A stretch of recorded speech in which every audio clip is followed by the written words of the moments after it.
Alhamdulillahi Rabbil Alamin wa sallallahu ala sayyidina wa nabiyina bil qasim Muhammad Allahumma salli ala Muhammad wa ali Muhammad wa alihi tayyibin at-tahirin al-ma'sumin al-muntazamin wa la'natullah ala a'daihim ajma'in.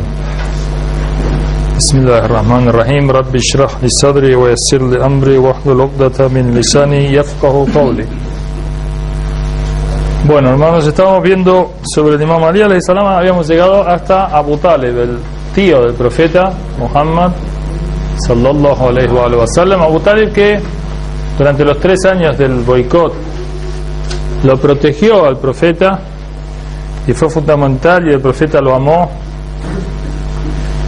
y desgraciadamente, a pesar de todos los servicios al Islam, los grandes servicios al Islam, el Abu Talib durante mucho tiempo ponía a sus hijos a dormir en el lecho del profeta y a protegerlo con su propia persona y la de sus hijos, la de Ali y otros hijos, Jafar, etcétera, al profeta Muhammad,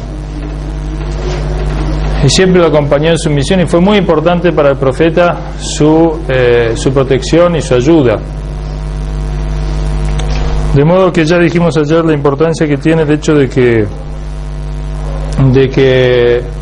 haya una consideración objetiva del rol de Abu Talib y de su persona, y de ninguna manera sostener que haya muerto en la incredulidad. Luego tenemos que Ali alayhi salam, ayer no sé si hablamos del nacimiento de Ali en la Kaaba. Ali alayhi salam nació en la Kaaba por un milagro. Su madre Fátima, ahora si ustedes ven la Kaaba, algunos conocen la Kaaba, tiene una puerta, ¿no es cierto? Exactamente del otro lado, de acuerdo a algunas tradiciones. Yo me voy a fijar, mañana inshallah viene una persona aquí, viene el Hujjat al-Islam Masjid al-Jami, que era embajador en el Vaticano. Va a dar una charla, creo, a las 7, así que mañana nosotros retomamos el miércoles. Yo para el miércoles les voy a dar las fuentes sunnas, inshallah, si es que ellos tienen esta idea. Yo no sé, en alguna fuente sunna seguro está, pero me voy a fijar algunos libros de historia de sunnas a ver si aparece. El nacimiento de Imam Ali en la Kaaba. Ali alayhi salam nació en la Kaaba y murió en la casa de Dios. Es un honor que realmente es muy grande. Nació en la Kaaba por un milagro. Se abrió una grieta en la Kaaba, entró Fátima. Ella estaba embarazada, se apoyó contra la puerta de la Kaaba, contra la pared de la Kaaba, y hizo una súplica y se abrió la pared y entró en forma milagrosa. Esto me parece que fue relatado por el tío del profeta, Al-Abbas.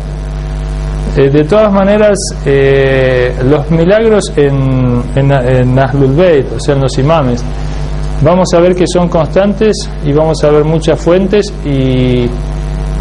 y no nos debemos extrañar. Una vez que queda en claro que el lugar de ellos junto al profeta Muhammad sallallahu alaihi wa sallam es el de los representantes de Dios,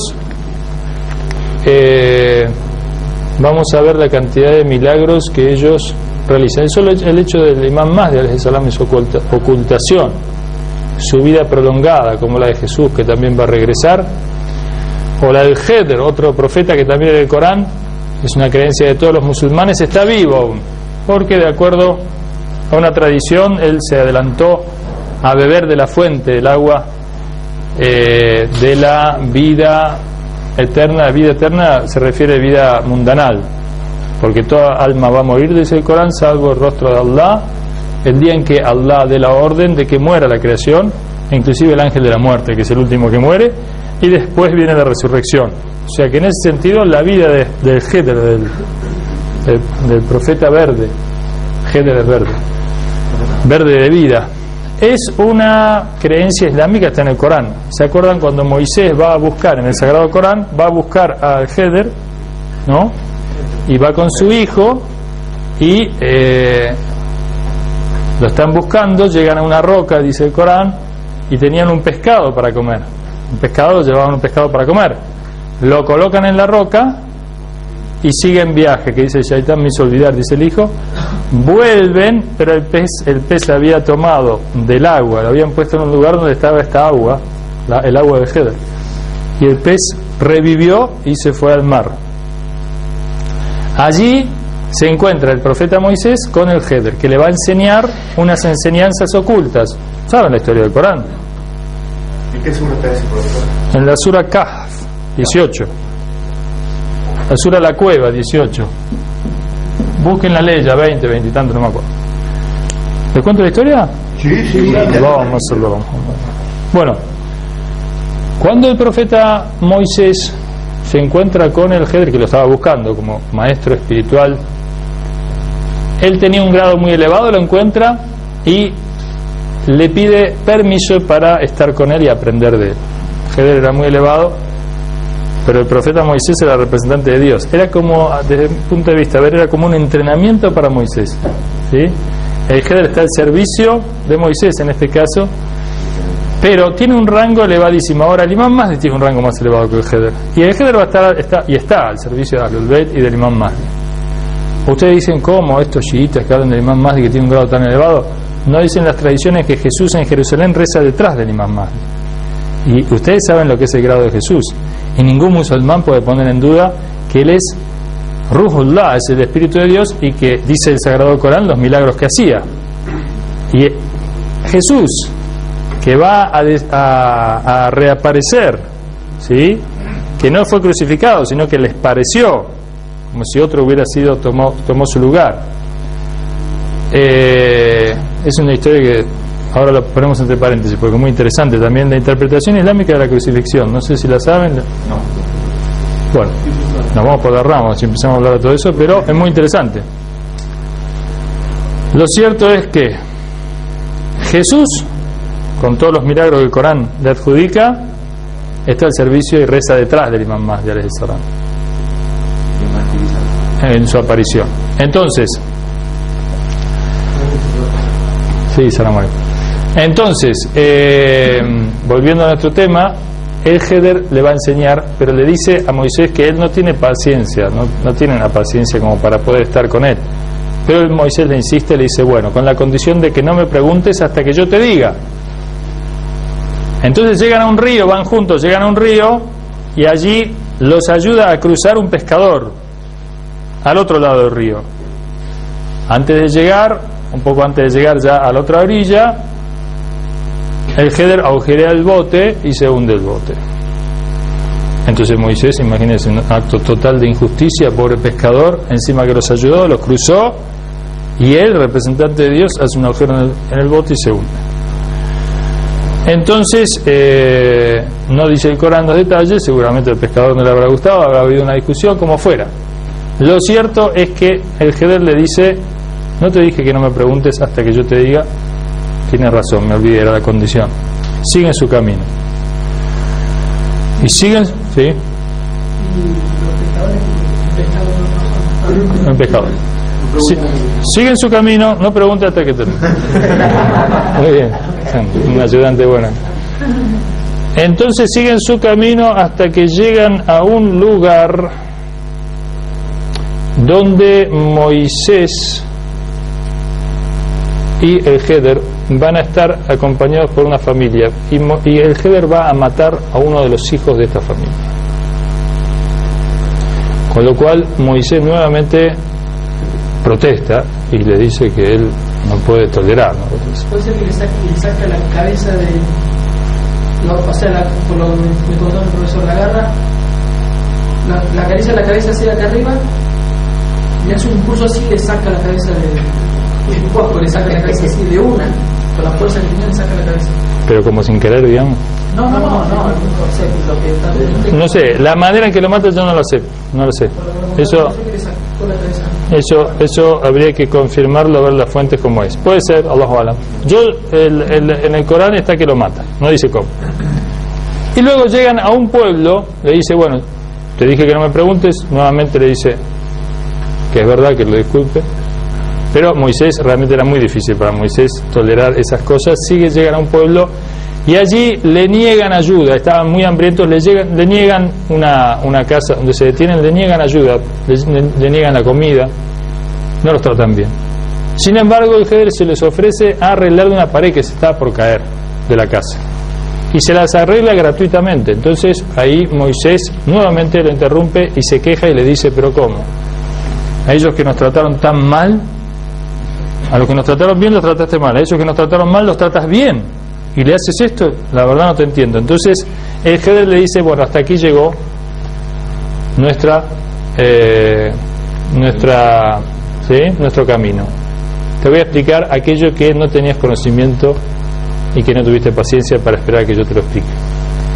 En el primer caso, en el del bote, venía detrás nuestro un tirano con su ejército, iba a secuestrar los botes de los pescadores para su ejército, y de esa manera el bote permaneció hundido, pasó el ejército, no lo vio, el pescador después sacó su bote y fue quizás el único pescador que quedó con bote. Los demás, abajo, el ejército se lo llevó como fuera. Lo cierto, o se fueron río abajo con los botes, lo cierto es que los pescadores se quedaron sin bote. El segundo caso, ese hijo iba a ser, los padres eran creyentes, y el hijo iba a ser un incrédulo, iba a ser un problema para los padres, y podía llegar a ocasionar para los padres la desviación del camino de Dios. Y Dios, por la fe de esos padres, me ordenó. Yo primero dice: yo no hago las cosas sin que Dios me ordene, yo estoy al servicio de Dios, soy un representante de Dios. Y entonces Dios me dio la orden de que lo mate para su beneficio, porque si se queda con vida además aumentará sus pecados, pero además sobre todo para el beneficio de los padres. Y en el tercer caso, que nos trataron tan mal, la pared, si se caía, iba a dejar al descubierto un tesoro que había allí. Y esta familia se había hecho cargo de unos huérfanos que eran muy creyentes, y Allah quería que cuando llegasen a su madurez ellos fueran los que van a descubrir efectivamente ese tesoro y se van a beneficiar de él, y no estos padres que eran incrédulos. ¿Está bien? Entonces el Heder, con este conocimiento y esta capacidad y esta vida permanente que tiene, está al servicio del Imam Mahdi. Podemos imaginar el rol de los imams. Volvemos entonces a nuestro caso.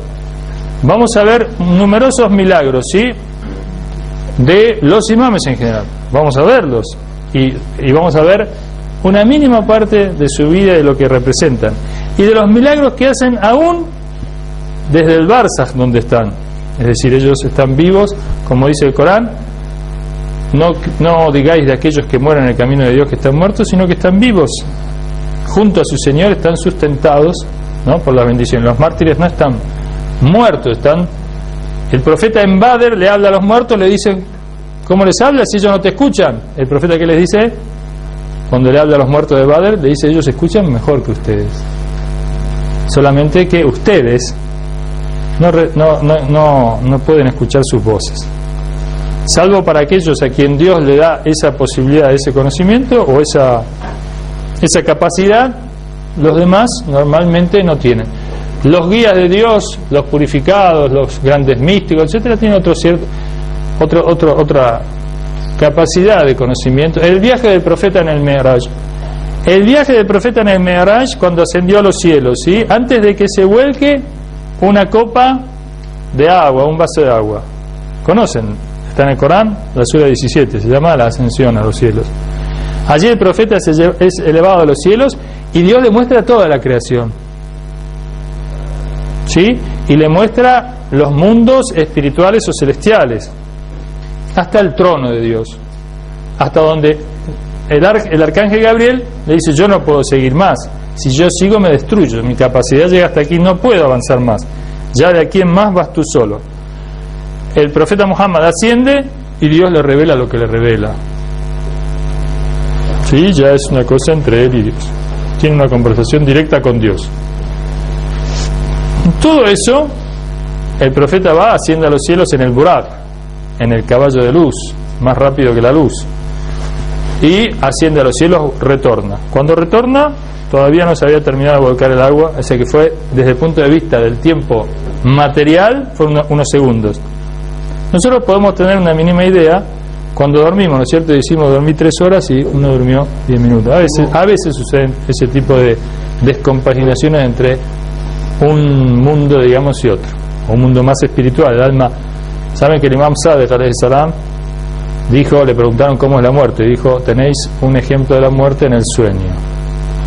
El sueño es como la muerte, si uno duerme, ¿sí?, y se levanta como en el día de la resurrección, ¿sí? Sí. Y en el sueño el alma se separa del cuerpo, pero no totalmente. Por eso muchas visiones espirituales se producen en el sueño por la mayor independencia del alma con respecto al cuerpo, con respecto al estado de vigilia.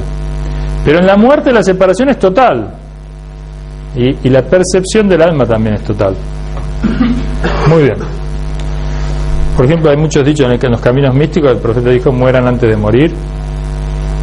Mueran antes de morir quiere decir también que el alma alcance esa percepción, digamos, que alcanza con la muerte. Para el hombre que se purifica mucho, alcanza esa percepción antes de morir, muere antes de morir. Bueno, entonces este nacimiento milagroso se produce dentro de la Kaaba. Y donde muere Ali alayhi salam, muere martirizado en la mezquita, en Kufa, haciendo el suyud, muere prosternado. O sea, el martirio es de por sí grande, ¿no? Hacer, digamos, que lo martiricen a uno estando en prosternación. Muy bien.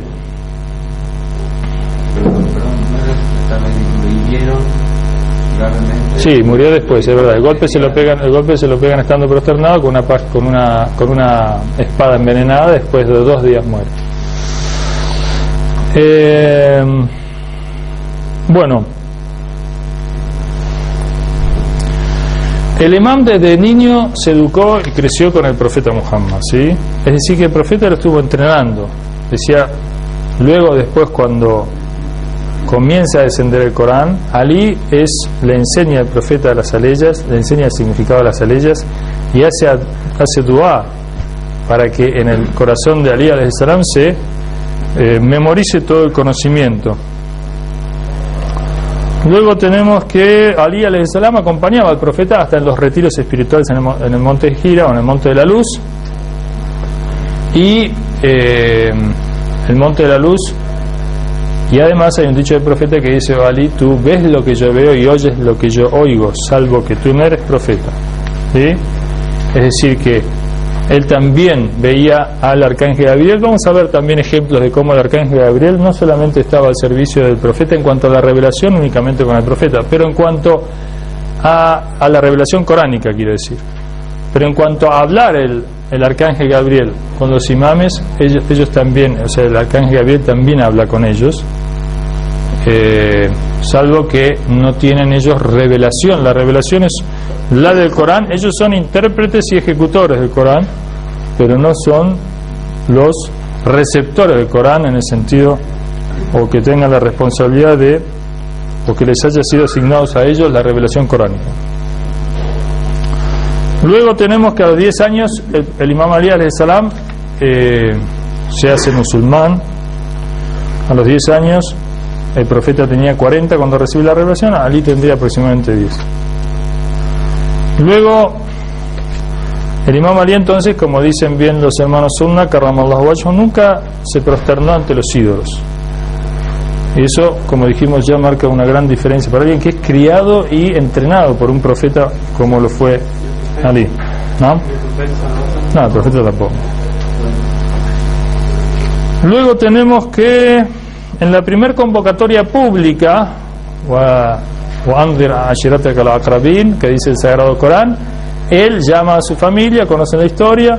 Abu Lahab rompe esa reunión, vuelven a hacerla al otro día, porque Abu Lahab acusa al profeta de haber hecho magia, porque con un poco de alimento que materialmente era imposible que alcance para todos se sintieron saciados, ¿no? Entonces dijo, tú nos has embrujado.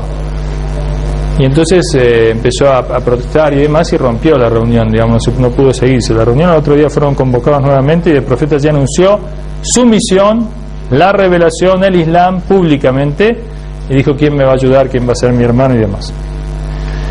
Luego tenemos que al emigrar el profeta a Medina, Ali ocupó su lugar. ¿Saben? Esto es conocido también, está en el Corán. Hay una alusión directa en el Corán a la noche en que Ali alayhissalam duerme en el lecho del profeta cuando el profeta escapa de Meca a Medina. Y quien se queda para permitirle al profeta huir sin que levantar sospechas entre los quraishitas es el imam Ali alayhissalam, que arriesga su vida durmiendo en el lecho del profeta. ¿Cómo? Al-Firaj es la cama, sí, la cama del profeta. Ahí duerme, y cuando van a matarlo al profeta descubren que es él, que es Ali, que no es el profeta, y le dicen ¿dónde está? Y Ali le dice: ¿acaso ustedes me lo dieron para que lo cuide, para que yo tenga que decir dónde está? Entonces yo estoy acá. Bueno, ahí se van a buscarlo y no lo encuentran, llegan hasta la cueva pero no lo encuentran. Luego tenemos que en Medina, cuando llega, el profeta no entra en Medina hasta esperar a Ali alayhi salam, que viene con su madre, con Fátima, la hija del profeta, que se reencuentra en las afueras de Medina y entran juntos. El profeta no acepta entrar a Medina hasta que no venga Ali. Cuando entran, el profeta luego ordena hermanarse a los emigrados con los Ansar, la gente de Medina, y todos se hermanan hasta que queda Ali y queda Abu Bakr y Omar. Abu Bakr se hermana con Omar y Ali queda solo y se hermana con el profeta Muhammad. Dice: Anta aji fi dunya wal akhirah, tú eres hermano mío en este mundo y en el otro. Eso es otro honor de Ali alayhi salam, de los cuantos que tuvo. Luego tenemos que se casó con Fátima alayhi salam, y el profeta muchas veces, Fátima fue muy solicitada. Fátima, su hija, además de que era muy hermosa y además que era espiritualmente la señora de las mujeres del universo, o sea, más que María, más que Eva, más que la esposa del faraón Asia, todas ellas vinieron al servicio de Amina, la madre del profeta, cuando ella tuvo al profeta, que las mujeres de Quraysh no la quisieron atender, o muchas mujeres de Quraysh no la quisieron atender. Ellas 4 se presentaron para el nacimiento del profeta. Estas 4 mujeres estaban al servicio de Khadija, y una mujer superior a ellas, como Fátima Zahra alayhi salam, tuvo muchos pedidos de mano de las grandes personalidades. Uno de ellos fue Abdurrahman ibn Auf, que Omar designó para el consejo de los 6 que debían elegir al califa, que eligieron a Usman. Y Abdurrahman ibn Auf era quien iba a decidir si empataban, que decidió por Usman. Que recuerdan que le dijo a Ali: si gobiernas como Abu Bakr y Omar, y él dijo: no, voy a gobernar con el Corán, la Sunna y mi intelecto. Entonces este Abdurrahman ibn Auf le ofreció al profeta, le pidió la mano de Fátima. Entonces el profeta le dijo lo que contestaba siempre: yo estoy esperando la orden de mi Señor sobre Fátima. Entonces le dijo: pero yo te doy 100 camellos rojos, como alguien dijo alguna vez, 100 Mercedes-Benz último modelo. Los camellos rojos era más o menos, para que alguien tenga una idea, como tener Mercedes-Benz último modelo. El profeta se enfureció, agarró tierra y se la tiró. El profeta era muy misericordioso. Se enfureció y dijo: ¿tú crees que es un tema de dinero? Porque realmente quiso, digamos, enorgullecerse de su dinero. Y como, o sea, tú estarás esperando, pero yo te doy esto. Una cosa que enojó muchísimo al profeta. ¿Simbolizaba algo que ahora no sé, yo la costumbre no creo que sea muy buena en ninguna sociedad. No, es una muestra de su enojo y de su enojo, digamos, ante una falta de respeto muy grande, ¿no? Como, digamos, alguien muy rico que diga: pero yo, digamos, yo te doy más.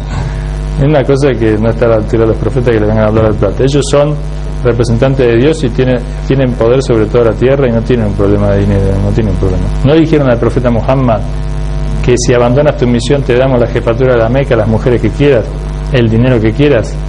Y dijo: aunque pongan el sol en mi mano derecha y la luna en mi izquierda, yo no abandono la misión. Ellos, los profetas, están con el dueño de la creación. ¿No van a venir con 100 camellos?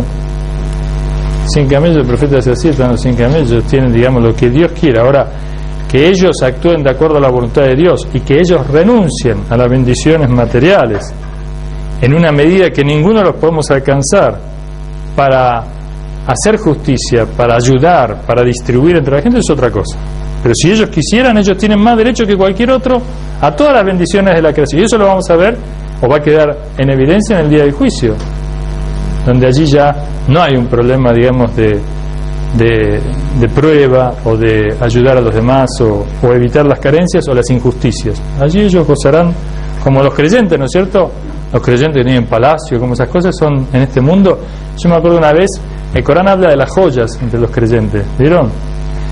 Y yo la verdad no sé ustedes si tuvieron la oportunidad de ver joyas. Yo la verdad nunca, ni en los aeropuertos me paro mucho a verla, porque la verdad que las puedo disfrutar, pero ni soy muy entendido ni además está muy fuera de alcance. Pero una vez aquí me invitaron a el Tesoro Nacional, que reúne todas las joyas de la monarquía durante los siglos. Y vi unas joyas que yo no tenía ni idea que había joyas que eran tan hermosas acá en el Tesoro Nacional de Teherán. Ojalá que puedan ir. Y hay joyas que son realmente impresionantes. ¿Y cómo puede ser que en este mundo esas joyas las tengan no los más creyentes, sino los más incrédulos? En este mundo está todo al revés. Uno de los nombres del Shaitán es el Garur. El Garur es el que invierte las cosas. La verdad la hace mentira, la mentira la hace verdad. Como en este mundo él gobierna hasta que Dios disponga, digamos, ¿no? Con sus creyentes y con sus representantes. Lo cierto es que está todo invertido. ¿Quiénes pasan, digamos, por ejemplo, una imagen del Caribe, esas playas tan lindas que hay en Venezuela y en otros lados? ¿Quiénes las gozan más? Los turistas, los grandes cruceros. Este mundo está invertido. Realmente quienes gozan de este mundo son los menos piadosos, muchas veces con dinero ultrajado, robado, etcétera. Mientras que los creyentes están en las prisiones, muchas veces torturados y perseguidos por la justicia, por nada más que por exigir justicia.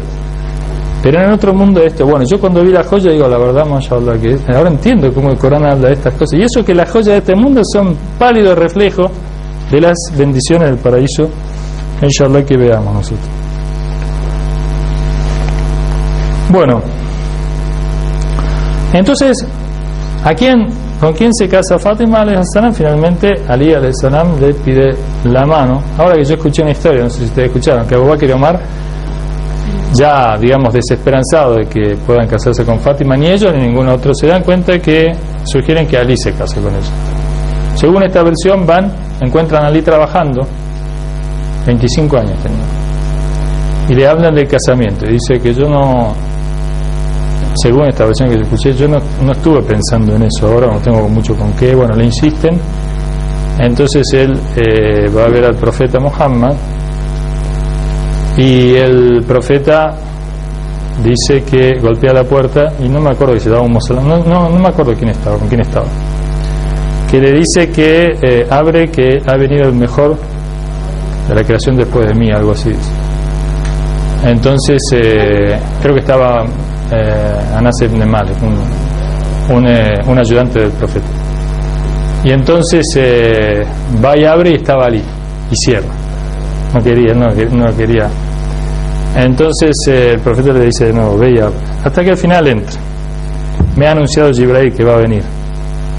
Entonces Ali le dice que quiere casarse, que le da vergüenza hablar. Y entonces el profeta se pone muy contento y dice que este casamiento se ha realizado en los cielos, o sea, es el decreto de Dios y es la voluntad divina. Y entonces habla con Fátima, que siempre rechazaba, se cayó la boca y el profeta dijo, el silencio de Fátima es aceptación, por el pudor de ella, y se casaron. Que después hay unas cosas muy lindas para los casamientos, porque le pregunta al profeta a Ali cómo encontró a Fátima como esposa, y dijo, el mejor medio para conocer y adorar a Dios, que es toda una filosofía del matrimonio.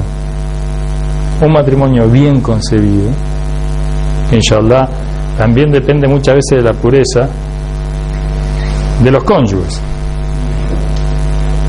es el mejor medio para la realización de la persona. ¿No dice el profeta que la oración del casado vale 70 veces más que la del soltero?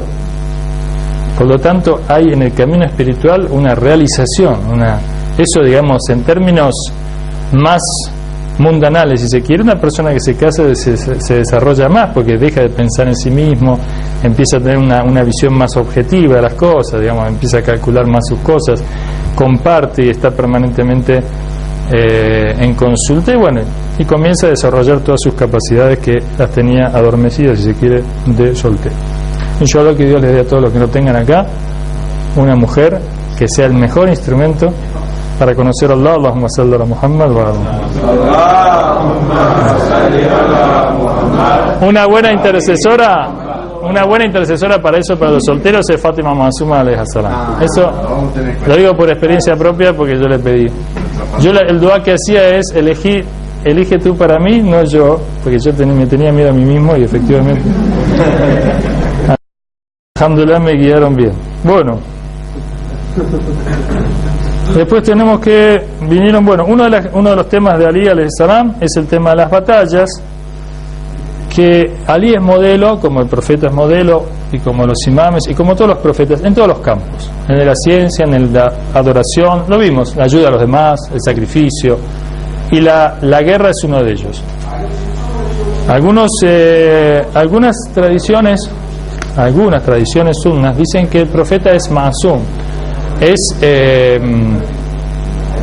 infalible únicamente en los asuntos religiosos o del Corán o de las camas, etcétera, pero no en los asuntos mundanales, y sostienen con eso de que el profeta, por ejemplo, a veces no sabía algunas cosas de agricultura con los campesinos y demás.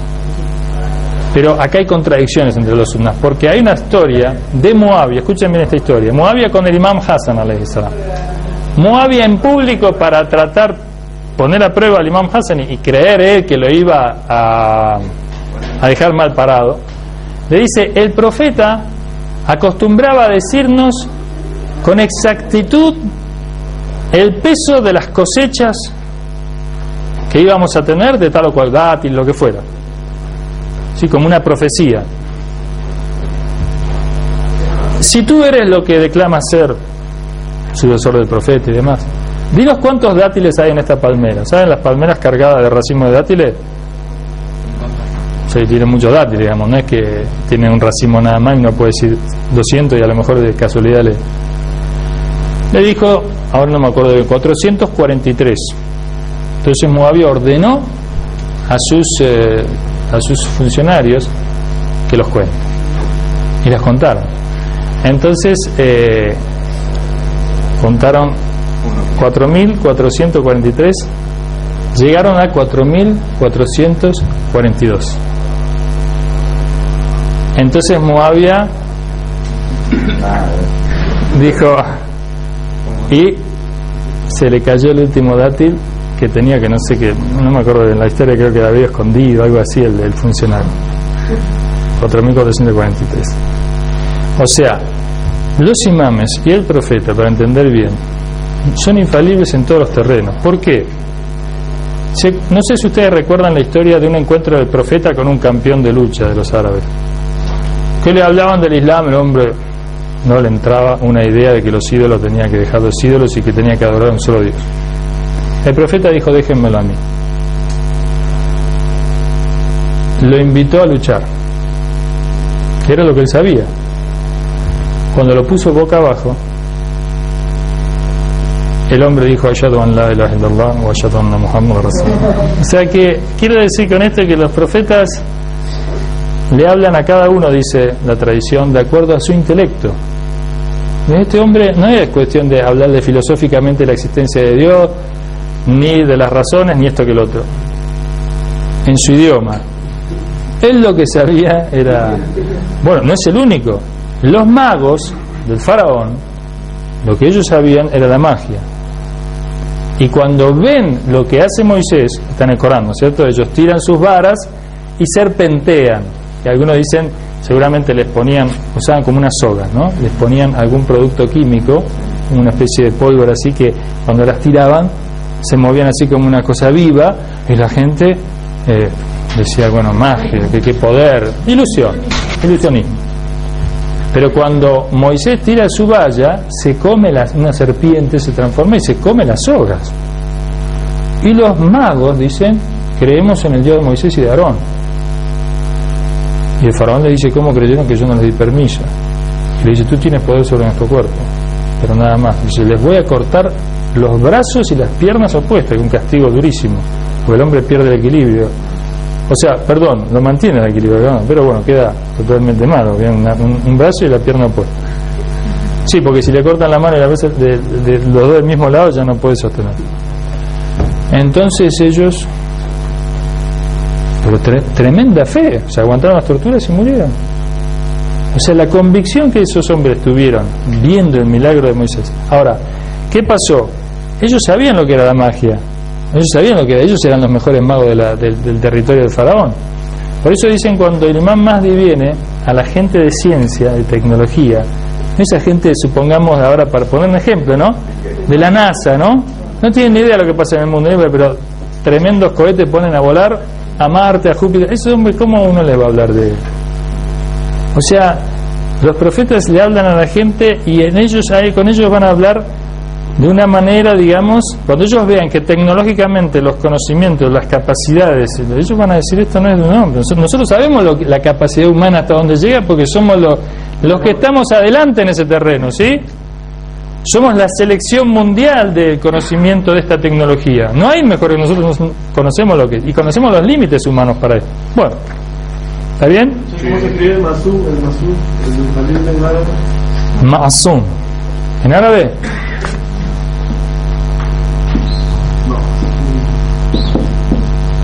Ma'asum. Bueno, sigamos entonces con nuestro periplo por las batallas.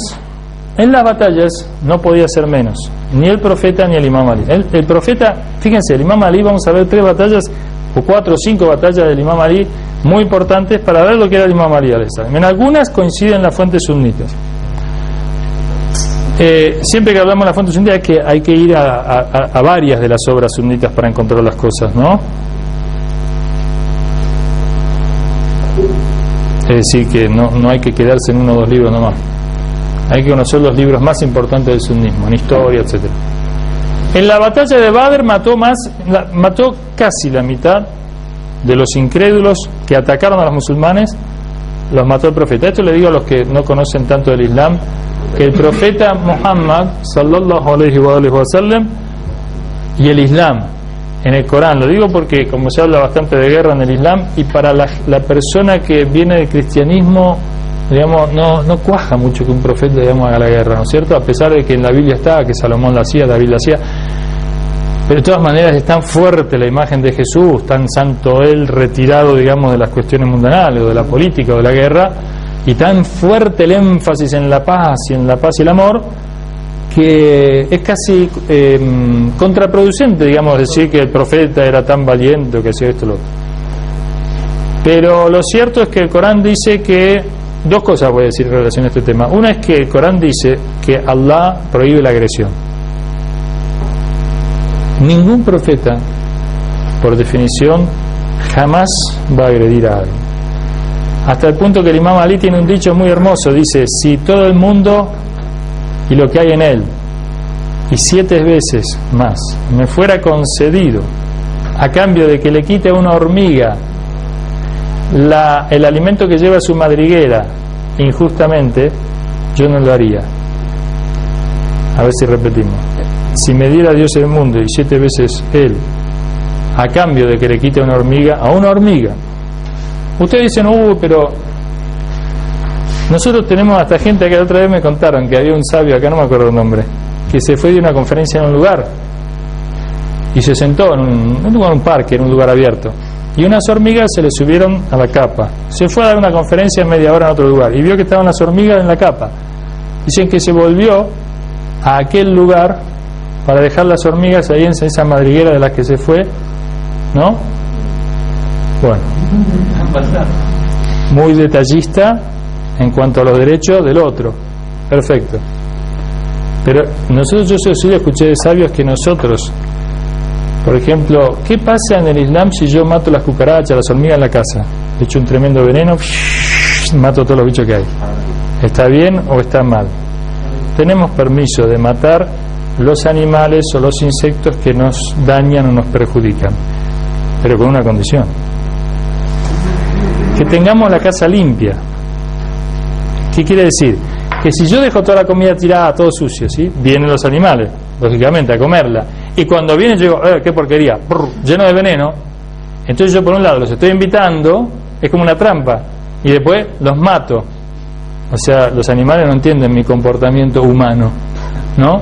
Por un lado les sirvo la mesa, y por otro lado cuando vienen, digamos, como un invitado que le digo, mirá qué rica la mesa que preparé para vos.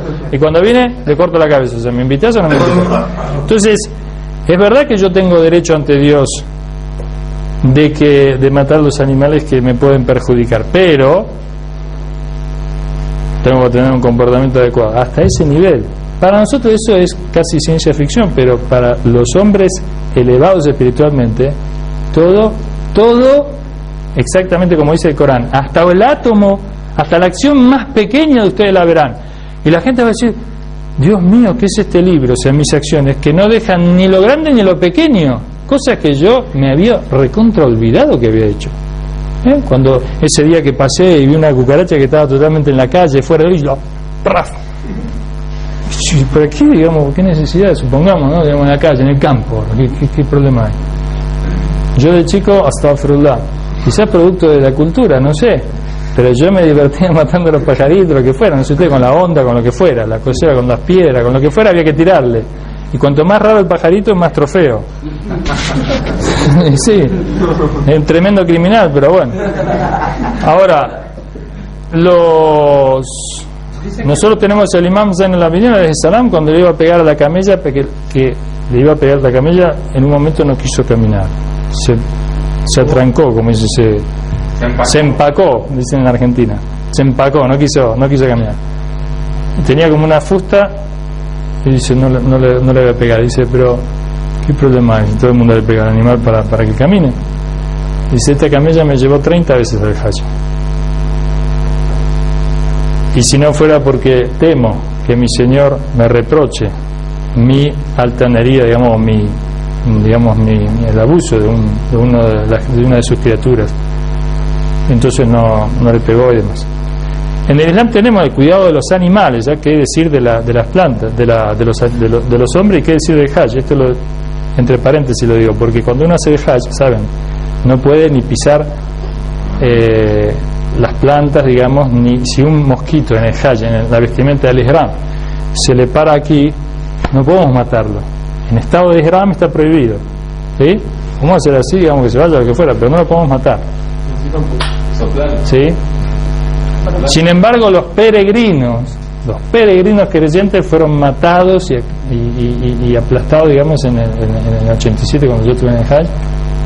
Los peregrinos, que nosotros no podemos hasta un, no sé, un bicho que realmente que sea peligroso. Sí, bueno, en defensa propia sí, pero en principio tenemos que tratar de no tocarlo, o pisar las plantas en estado de Ihram. Sí. Puede ser también que dice que los animales incluso van a tener el día del juicio un juicio especial, un juicio aparte, porque no es que van a desaparecer una vez que termine todo. Yo le voy a contestar esta pregunta, pero la vamos a dejar pendiente para el miércoles. Bueno. Yo le digo, así como en la Biblia tenemos que el profeta Daniel, cuando hablaba, o sea, vieron que el profeta Daniel lo tiraban con los leones, el tirano de turno de su época. La tumba de Daniel está en el sur de Irán, yo la visité, la del profeta Daniel de la Biblia, es un profeta en el Islam también. Y cuando lo tiraban a los leones, ¿qué hacían los leones? Se comportaban como gatitos con ellos.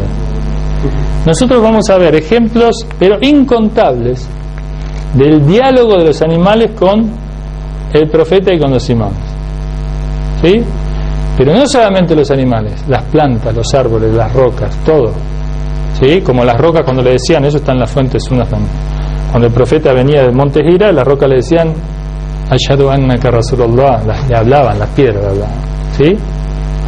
Y vamos a ver también en una oportunidad, que no me acuerdo cuál de los califas, que el imam, me parece que el imam Zain al-Abidin, ahora después le voy a preguntar bien, le dice a estos califas, dice que tan pretenciosos, dice, a ver si tú eres califa, que la piedra negra, Hajar al-Aswad, de la Kaaba, que te responda el saludo. Salamu alaikum, la piedra, por supuesto, o podemos saludar nosotros tampoco, no creo que. Y cuando saludó el imam, la pira dijo assalamu alayka y anta imami, o bueno, o anta innaka ibn rasul, anta ibn rasulullah. En la Meca, en la época del imam Zain al-Abidin. Bueno, inshallah, el miércoles seguimos si Dios quiere. Mañana entonces tenemos la conferencia esa. Wassalamu alaikum wa rahmatullahi wa barakatuh.